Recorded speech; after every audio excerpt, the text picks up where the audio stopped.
Hi எல்லாருக்கும் வணக்கம். ரொம்ப நாள் கழிச்சு ஒரு வீடியோ. ஆக்சுவலி இன்றைக்கி என்ன பார்க்க போகிறோம் அப்படின்னா, ஐஃபெஸ்ட்டுன்னு ஒன்று இன்டர்நேஷ்னல் ஃபெஸ்டிவல் ஆஃப் மினசோட்டான்னு சொல்லிட்டு இங்கே மினசோட்டாவில் நடக்குது. அது என்னன்னு பார்த்தீங்கன்னா நடந்துச்சு.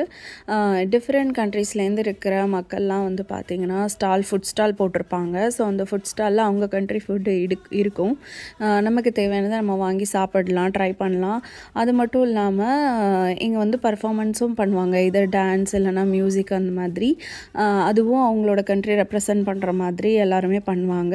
அதுக்கப்புறம் பார்த்திங்கன்னா பஸார் இருந்துச்சு. ஸோ பஸார்லேயுமே அந்தந்த கண்ட்ரியில் என்னென்னலாம் கிடைக்குமோ, மீன்ஸ் அவங்க கண்ட்ரிக்கு என்ன ஃபேமஸான சில பொருட்கள்லாம் இருக்கும் இல்லையா, அந்த மாதிரி இப்போ நம்ம இந்தியன் இதை எடுத்துக்கிட்டிங்கன்னா ஜுவல்லரி, அப்புறம் நம்ம இந்தியன் ட்ரெஸ் இதெல்லாம் சேல் பண்ணிகிட்டு இருந்தாங்க. ஸோ அந்த மாதிரி ஒரு கண்ட்ரிலையும் அவங்க ஸ்டால் போட்டிருந்தாங்க பஸாரில். ஸோ நாங்கள் அதெல்லாம் சுற்றி பார்த்துட்டு ஃபுட்டெல்லாம் வாங்கி சாப்பிட்டுட்டு அதுக்கப்புறமா கிளம்பிட்டோம். ஸோ இந்த மாதிரி நிறைய ஃப்ரீக்வெண்ட்டாக ஈவெண்ட்ஸ் எல்லாம் நடக்கும். ஏஷியன் ஃபெஸ்ட்டுன்னு ஒன்று நடக்கும். அதுக்கப்புறம் பார்த்திங்கன்னா இந்தியா ஃபெஸ்ட் நடக்கும். இந்தியா ஃபெஸ்ட்டில் நம்மளோட நிறைய ஸ்டேட்டில் இருக்கிறவங்கெல்லாம் பார்ட்டிசிபேட் பண்ணுவாங்க. இந்த வீடியோ பிடிச்சிருந்தா